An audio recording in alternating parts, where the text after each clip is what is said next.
What's up, fight fans? This is Kurt DeVille with Counterpunch Boxing News, and I have some new news concerning Erroll Spence Jr. The Truth posted today a message to his fans, and of course, this is 1 year after his accident, and this is what he had to say.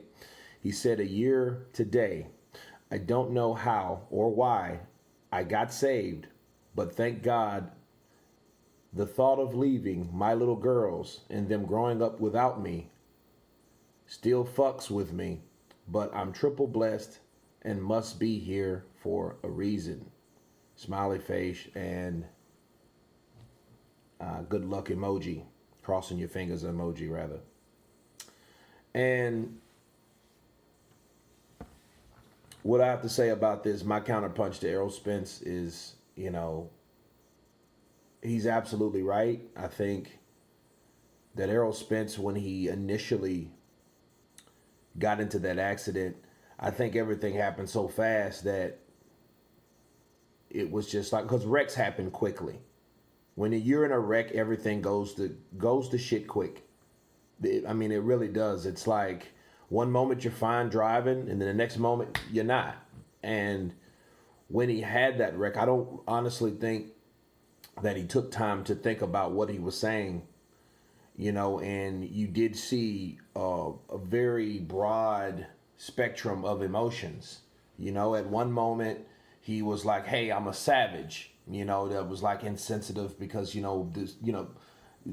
because of the things that were going on at the time, that people were losing their lives in the ring, and it was kind of a delicate time for somebody like that got in a car accident to say, "Hey, yeah, I'm a savage," and then from "I'm a savage" to "Hey, I give up." So you're like, wow, okay, what happened to the savage? Then I'm gonna give up. That's like some bipolar stuff.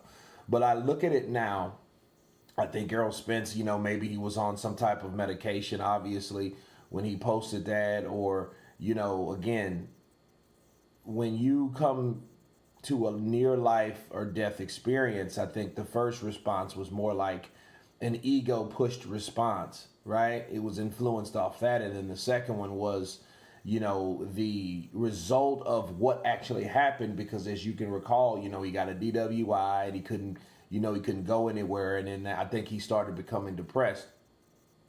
And a lot of people had their input, about Errol Spence Jr. And it was one of them things where maybe it was withdrawals. Maybe it was, definitely something going on with Errol Spence on how he got in that situation, in that car accident anyway. So this response, I think, is from a sober one. And the reason why I say a sober one, because Errol Spence is not really, he's not being censored, okay? This sounds like this is directly from the heart. It doesn't sound like, this is something to say or to text or to post just to make it sound good. No, this sounds like something that he would really say to somebody next to him or close to him. So, but the message is absolutely true. He has two little girls, two beautiful little girls, and then, normally, it's such a blessing though, because normally what could have happened last year, what normally happens, what's been happening this year and any other year, you have a person, people normally die in threes. So you had like Dedishoff, then you had Patrick Leday, then you might have had Errol Spence. You see what I'm saying? But for a reason, he is still here. However, a lot of people wanted to get those that footage, of how he looked, and those have been leaked.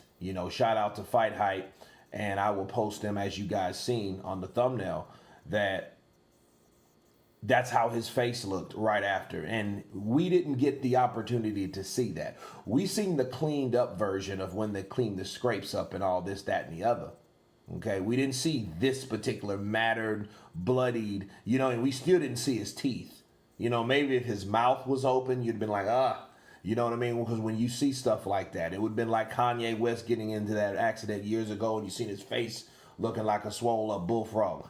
Those type of things give you that type of sympathy for the fighter, which we really didn't have of Errol Spence. So it was like he was definitely like this super guy or Miracle Man Part 2 kind of figure, back in that day, right?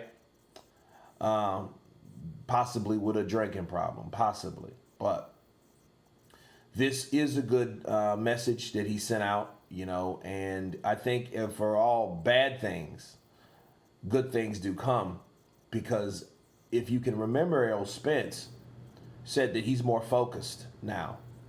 He's more focused than he was. So, that leads us to believe there was a drinking problem. And if that's the case, somebody like Terrence Crawford would have beat Errol Spence even then.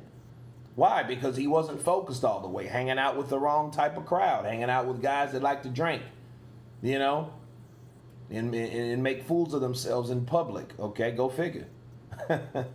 But anyway, you guys tell me what you think about his post, Errol Spence's post, along with that leaked footage. Of course, please subscribe. And you guys been Counterpunch. Peace.